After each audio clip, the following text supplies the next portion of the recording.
Assalamualaikum warahmatullahi wabarakatuh. Saya Azmi Septia Cahyani dari kelas B akan mempresentasikan materi transkripsi fonetik.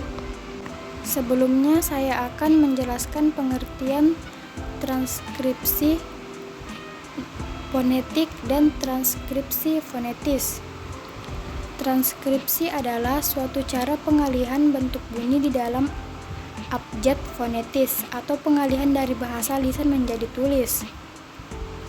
Fonetik atau fonetika adalah bagian ilmu dalam linguistik yang mempelajari bunyi yang diproduksi oleh manusia. Fonetis sendiri menurut Kamus Besar Bahasa Indonesia bersangkutan dengan bunyi atau fonetik. Transkripsi fonetis adalah transkripsi yang berusaha menggambarkan semua bunyi bahasa secara sangat teliti.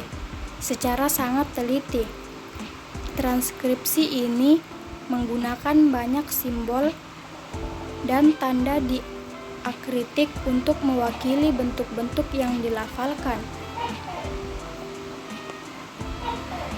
Contoh pertama yaitu bunyi A, seperti pada kata anak, apa, dan lada. Kedua, I, di mana huruf I terbagi menjadi dua, yaitu I tinggi ke atas dan I tinggi ke bawah. Yang pertama, I kecil. I kecil tidak ditutupi oleh huruf konsonan, contohnya ini, isi, dan dini.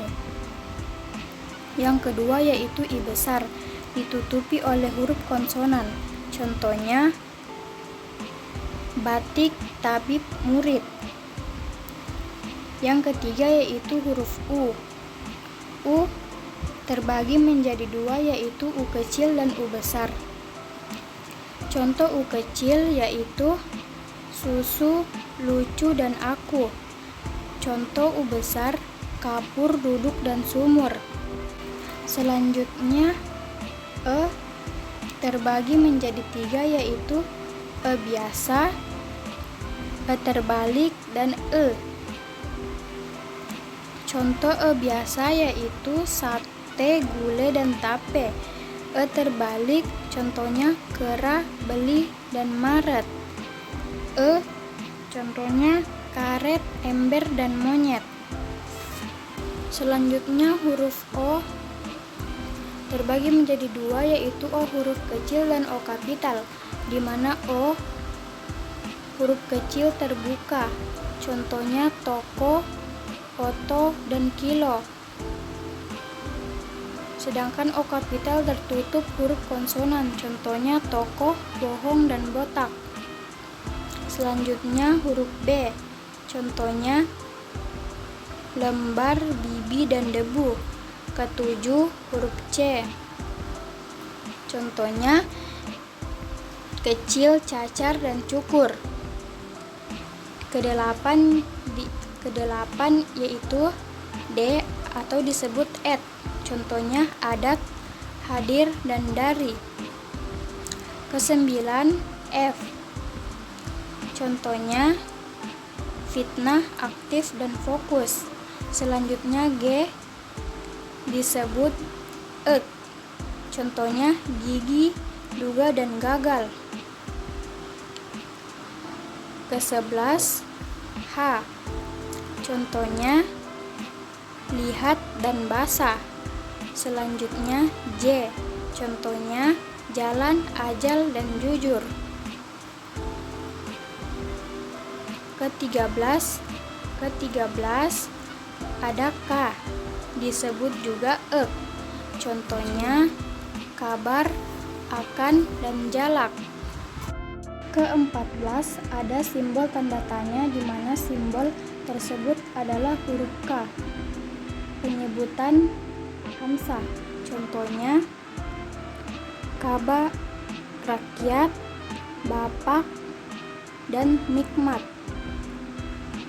Ke-15 ada huruf L, contohnya lalai, alam, dan batal. Selanjutnya M disebut contohnya malam dan utama. Ke-17 Ada huruf N.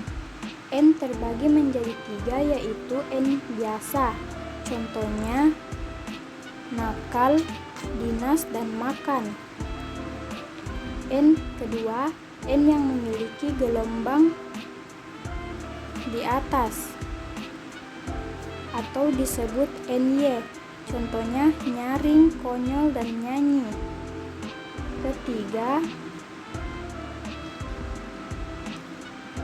N yang memiliki pengait di bawah atau biasa disebut eng.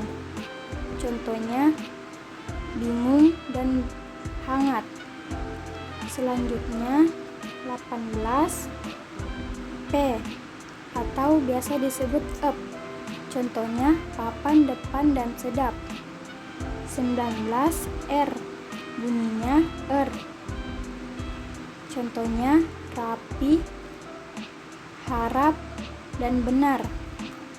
20, S contohnya sakit, asal, dan asas. Ke-21 ada huruf seperti F yang bunyinya SY. Contohnya syarat, dahsyat, dan syah bandar. Ke-22 T atau bunyinya et. Contohnya tutup, atap, dan ketat. Ke-23 ada W. Contohnya wali, awal, dan lewat. Ke-24 ada X bunyinya KH. Contohnya khawatir, akhir, dan tarik. Ke-25 ada Y. Contohnya yatim, bayar, dan yayasan. Yang terakhir ada Z. Contohnya zaman, azimat, dan zalim. Baik, itu saja yang dapat saya sampaikan.